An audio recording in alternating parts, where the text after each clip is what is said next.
வணக்கம். G news 24x7 செய்திகளுக்காக செய்தி வாசிப்பவர் உதயகுமார். சிறுவாபுரி பாலசுப்பிரமணிய சுவாமி திருக்கோவிலில் தைப்பூச திருநாளை முன்னிட்டு 5 மணி நேரம் காத்திருந்து பக்தர்கள் சுவாமி தரிசனம் செய்தனர். பலர் தரிசனம் செய்ய முடியாமல் ஏமாற்றத்துடன் திரும்பினர். திருவள்ளூர் மாவட்டம் சோழவரம் ஒன்றியம் சிறுவாபுரி பாலசுப்பிரமணிய சுவாமி திருக்கோவிலில் செவ்வாய்க்கிழமைகளில் கட்டுக்கடங்காத கூட்டம் இக்கோவிலுக்கு வந்து செல்வர். மேலும் இன்று தைப்பூச திருவிழா என்பதாலும் இன்று விடியற்காலை முதலே பல்லாயிரக்கணக்கான பக்தர்கள் இக்கோவிலில் குவிந்தனர். இதனால் பொது தரிசனம், சிறப்பு தரிசனம் உள்ளிட்ட வழிகளில் சுமார் 5 மணி நேரம் காத்திருந்து சுவாமி தரிசனம் செய்தனர்.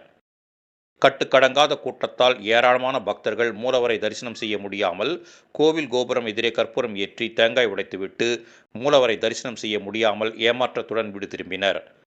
போதிய அளவு மினி பஸ் இயக்காததும், போதிய அளவு காவல்துறையினரின் பாதுகாப்பு இல்லாததாலும், இந்து சமய அறநிலையத்துறை அதிகாரிகள் உரிய முன்னெச்சரிக்கை நடவடிக்கை எடுக்காததால் பக்தர்கள் தரிசனம் செய்ய இயலாத நிலை ஏற்பட்டது.